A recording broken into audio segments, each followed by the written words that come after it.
नमस्ते मित्रों, आइए संस्कृत में संधि विषय को पढ़ते हैं। सर्वप्रथम प्रश्न उठता है कि संधि किसे कहते हैं। वर्णानाम अतिशय सन्निधि संहिता संध्यः।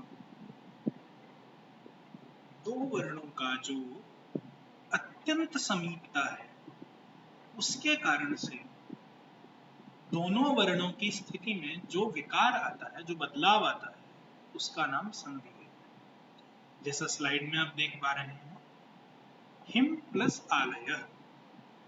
यहाँ हिम शब्द में जो अंत में अकार है तथा आलय शब्द में जो आ है, उन दोनों स्वरों के समीप आने के कारण उनमें जो बदलाव हुआ है, अर्थात अ हिम शब्द का अ तथा आलय शब्द का आ, दोनों मिलकर के आ हो गए हैं, दीर्घ हो गए हैं, दोनों मिलकर एक हो गए हैं। तो यह जो विकार है, यह संधि कहलाता है। जैसे दूसरा उदाहरण आप देख रहे हैं, रमा प्लस ईशः। यहाँ रमा शब्द में जो आ है तथा ईश शब्द में जो ई है, दोनों की अत्यंत समीपता के कारण इन दोनों में जो बदलाव आया है, अर्थात आ और ई मिलकर के जो ए हो गए हैं, इस बदलाव का नाम संधि है। अतः जहां भी दो वर्ण परस्पर समीप होने के कारण उनमें यदि कोई बदलाव आता है, वर्णों में यदि कोई विकार आता है, अक्षरों में कोई बदलाव आता है, तो उसका नाम संधि है। यह संधि तीन प्रकार की होती है। सर्वप्रथम स्वर संधि, दूसरी व्यंजन संधि तथा तीसरी विसर्ग संधि। जब किन्हीं दो स्वरों की समीपता के कारण, जहां दो स्वर समीप होने के कारण उनमें कोई विकार आता है, तो उस संधि का नाम स्वर संधि है। जैसे अभी ऊपर के दोनों उदाहरण हमने देखे हैं, हिमालय शब्द तथा रमेश शब्द। इन दोनों में दो स्वर परस्पर समीप आने के कारण उनमें विकार पैदा हुआ है, उनमें बदलाव हुआ है, इसलिए ये संधियां स्वर संधि कहलाती हैं। जहां कोई व्यंजन किसी स्वर के साथ अथवा किसी व्यंजन के साथ, कोई भी व्यंजन किसी स्वर के समीप आने के कारण अथवा व्यंजन व्यंजन के ही समीप आने के कारण व्यंजन में जो बदलाव होता है, उसका नाम व्यंजन संधि है। व्यंजन में जो विकार पैदा होता है, उसका नाम व्यंजन संधि है। जैसे तत् जमा शीलः।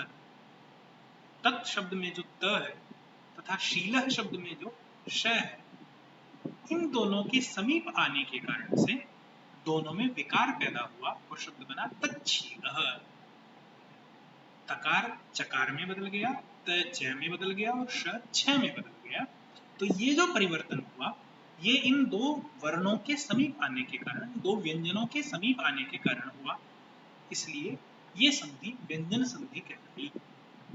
इसी प्रकार यदि विसर्ग जो है वो किसी स्वर अथवा व्यंजन के समीप आने के कारण उसमें कोई बदलाव होता है, विसर्ग की स्थिति में कोई बदलाव होता है, तो वहां पर विसर्ग संधि होती है।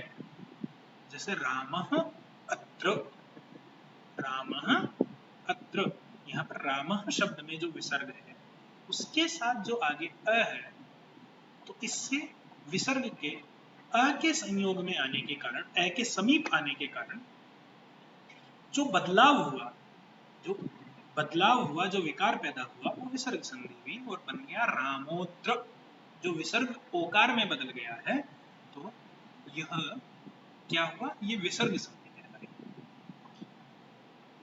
आगे हम स्वर संधि के भेदों को देखते हैं। सर्वप्रथम जिन स्वर संधि की हमने बात की कि दो स्वर जब आपस में मिलते हैं उनमें जो विकार होता है उसका नाम स्वर संधि है। तो वो बदलाव कितने प्रकार का होता है? वह बदलाव 8 प्रकार का होता है, इसलिए स्वर संधि भी 8 प्रकार की होती है। सबसे पहले दीर्घ संधि, जहां दो स्वर मिलकर के एक दीर्घ स्वर बन जाता है। जैसे विद्यालय, विद्या प्लस आलय। विद्या का आ और आलय का आ दोनों मिलकर के एक दीर्घ स्वर यानी आ हो गया और बना विद्यालय, तो इसे कहेंगे दीर्घ संधि। इसके बाद वृद्धि संधि, अयादि संधि, पररूप संधि, गुण संधि, यण संधि, पूर्वरूप संधि और प्रकृतिभाव संधि, ये 8 प्रकार की संधियां स्वर संधि कहलाती हैं। इनमें हम इनका क्रमशः विवेचन करते हैं। जैसे सर्वप्रथम दीर्घ संधि। दीर्घ संधि के लिए संस्कृत व्याकरण के ग्रंथ अष्टाध्यायी में सूत्र प्रचलित है, अकः सवर्णे दीर्घः, अर्थात अक अर्थात अ, ई, उ, री, अ, ई, उ, री, ये जो 5 स्वर हैं, अगर इनके बाद इनके अत्यंत समीप बिल्कुल पास में अगला इन्हीं का समान वर्ण है, अर्थात ए के समीप ए है या ए के समीप आ है, तो दोनों मिलकर के सवर्ण दीर्घ हो जाएंगे, दोनों मिलकर के दीर्घ हो जाएंगे, बड़े हो जाएंगे, तो इस संधि का नाम सवर्ण दीर्घ हुआ।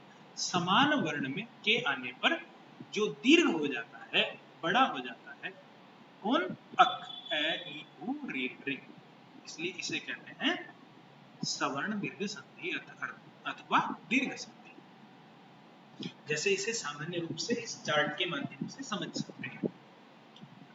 जैसे पूर्व पद अर्थात पहले का शब्द, पहला जो शब्द है उसका अंतिम स्वर यदि ए अथवा आ हो और उत्तर पद अर्थात बाद वाले शब्द का पहला स्वर यदि ए अथवा आ में से कोई हो, तो इन दो स्वरों के स्थान पर संधि स्वर होगा आ, तो इसे कहेंगे दीर्घ संधि। इसी प्रकार पूर्व पद में अंतिम स्वर ई अथवा ई हो और उत्तर पद का पूर्व स्वर ई अथवा ई हो, तो दोनों के स्थान पर जो संधि स्वर होगा वो होगा ई। ऐसे ही पूर्व पद का अंतिम स्वर उ अथवा उ, उत्तर पद का पूर्व स्वर उ अथवा उ, तो दोनों मिलकर के हो जाएंगे उ। इसी प्रकार यदि पूर्व पद का अंतिम स्वर री हो और प्लस में उत्तर पद का पूर्व स्वर भी री हो, तो वहां पर दीर्घ री हो जाता है।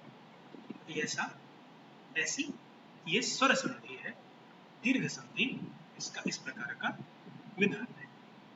जिसे उदाहरणों के माध्यम से हम समझें, जैसे हमने कहा था कि पहले पूर्व पद में अंतिम स्वर यदि ए है और उत्तर पद में पहला स्वर यदि ए है, जैसे मूर शब्द प्लस अरिही शब्द, यहाँ पर मूर शब्द में ए तथा अरि शब्द में अ, तो दोनों मिलकर के बना मुरारी।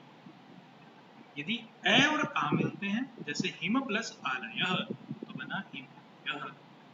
इसी प्रकार आ प्लस अ मिलते हैं, जैसे तथा शब्द में आ है और अपि शब्द में अ, तो दोनों मिलकर के बनेंगे तथापि।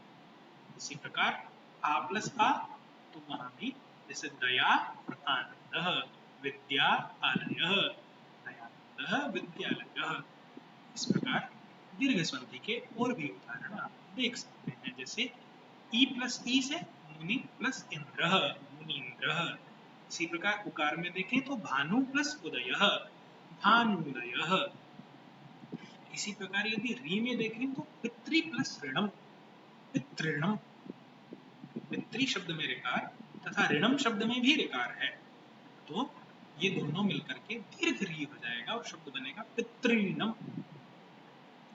इस प्रकार ये दीर्घ संधि हमने आज इस पर विचार किया। आगे के वीडियोस में हम अगली संधियों पर विचार करेंगे। धन्यवाद।